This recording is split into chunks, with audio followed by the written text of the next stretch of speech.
Hi there, it's Kevin with RogueDeckBuilder.com, and with this week's episode of the FNM Spotlight, I'm going to try and revive this series. I know I haven't been doing it lately, but this is a series where I talk about the deck that I'm going to be running at my local game store, and then give my results afterwards in the comment section of how I did. So I'm also, in this case, probably going to be running this for game day, and this is the deck I've been working on for weeks now. Called Golgari Tokens. I playing on a budget version. That's how it got it all started for Gathering Magic. Then I updated it this week for like the Smuggler's Copters and a few and like Nissas to make it less of a budget brew and more of a competitive brew. And then I've played it in a lot of two-man queues as well as a lot of leagues. And so far in the two-man queues, I have a pretty high win percentage. I've gone on an 8-2 run as well as yesterday I was on a 6-1 run.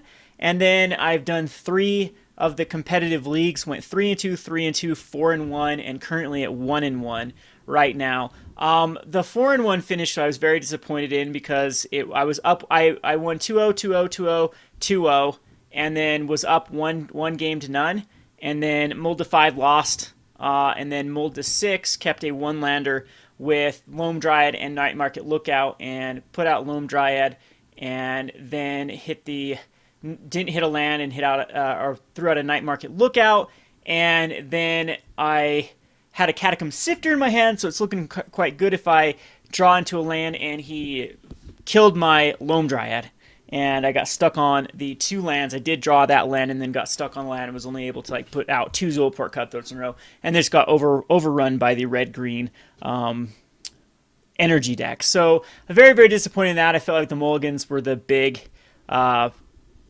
and just not hitting that second land drop was more of the thing of what, rather than winning that match versus losing that match. Red-green energy is probably one of the easiest matchups just because it's hard for them to push through as you just flood the board, and it's just a matter of time before you get the Westville Abbey, and they have a very, very hard time dealing with a Westville Abbey. Any red deck in particular does have a very, very, very tough time with Westville Abbey. It's been my key card against the Grixis matchup, the Grixis Control. I believe I'm 3-0 versus that deck.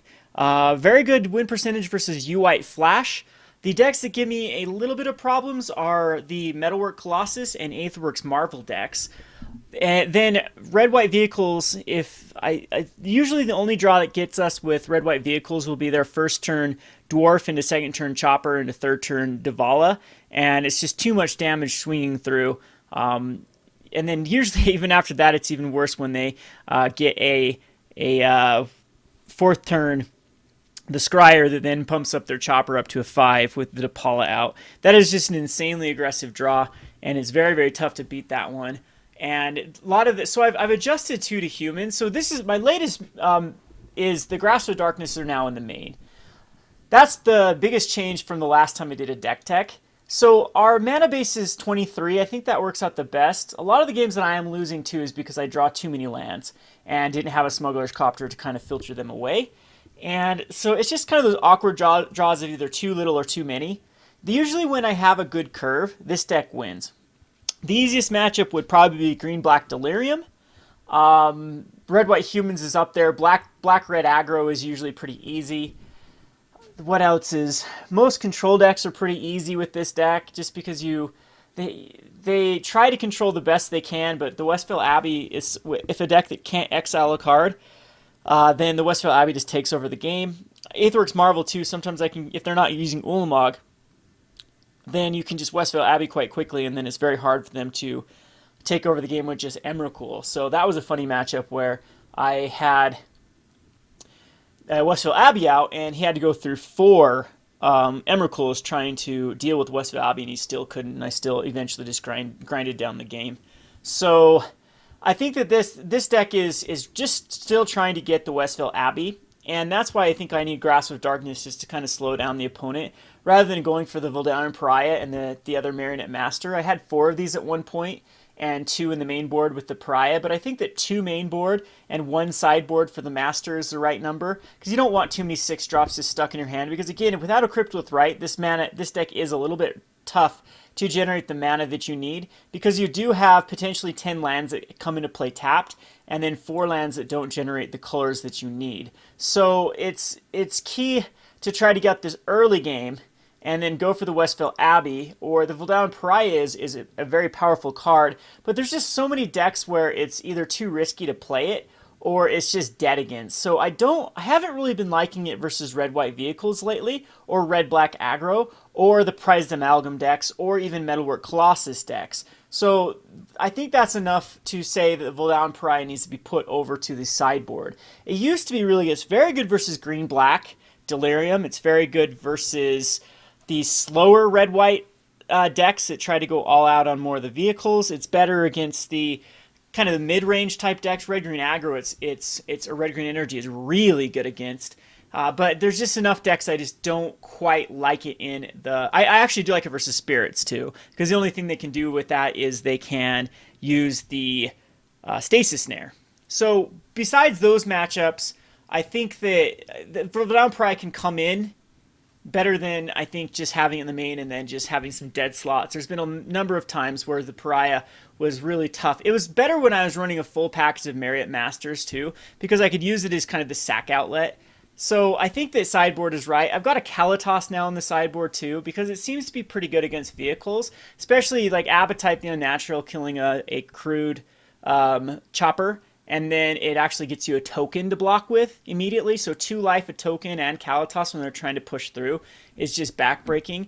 Red-white vehicles, though, is I don't know why. I don't think I really need to go too much of a sideboard versus the red-white vehicles. It's not like something we need to dedicate, because this is a pretty decent matchup. The Night Market Lookouts continue to be one of my favorite cards. Same with the Loam Dryads. The Zulapur Cutthroat's in here for the combo of the Westville Abbey. It's possible for this deck to go off on turn 5. Happens very, very often, actually. The Grasp of Darkness just give me some play against other choppers. It also is very good versus Spell Queller. And now that the U-White Flash is everywhere, it's kind of been my go-to decision to put in the Grasp of Darkness so I can kill Spell Quellers and Avacins and Reflector Mages and everything like that, and then just push through the rest of the damage. Nissa is still amazing on turn 4, especially off of like a turn 1 Loam Dryad into turn 2, like double Night Market Lookout off Loam Dryad, Night Market Lookout, and then a turn 3 you can get out like a Weaponcraft Enthusiast and turn 4 Nissa +1, and you have a bunch of guys that are huge. The Nissa is still really sweet with the Marionette Master, and it's something that I like. That little interaction happens a lot, where you throw down the Marionette Master, put out servos, and then put a +1/+1 counter on the Master, and it is now a 2/4, and then when you sacrifice those servos to the Westville Abbey, then they're going to do 6 damage rather than just 3. And then if Marionette Master, like I've had the double Marionette Master draws before, and that's why I'm kind of iffy about going all the way down back to the... But Marionette Master seemed to be coming out. The Vildaun Pariah and Marionette Master were the cards that I'd always tend to... Like Loam Dryad's the other one. I take Loam Dryads out quite often, and then it'd be... But this package of the deck right here, like, usually never comes out, especially like Grasp of Darkness. There's not a lot of dead matchups for Grasp of Darkness. It hits Thing in the Ice, which is huge, because that deck is kind of a one-trick pony where Thing in the Ice is his only win con. They can't really rely on the Gearhulk, I would think, or even like Jace or even their Manlands. So if you have Grasp of Darkness to take care of the early Thing in the Ice, which they often do throw it out very quickly, then you just take over the game. Plus, Grasp of Darkness also plays double duty of protecting your deck against the Weaver of Lightning. So I think it's important to have it main board, and it usually always comes in, so that's kind of the change right there. I've had Murder in a few decks, but Murder just seemed kind of be awkward. Turn 3, we definitely want to be progressing our board, not killing something. Oh, Grasp also kills Kalatos. It's just the perfect card right now. I think that any deck that runs black is a mistake not to run the Grasp of Darkness, so that's kind of my justification for that. I have to run right now, running really, really late, but I want to get this video out. I'm going to show you some of the leagues. I'll show the 4-1 league because there were some very, very powerful draws and some of the 3-2 finishes. Again, I still think, and I know everyone says this, it's just a, if only I could, the coulda, shoulda, wouldas,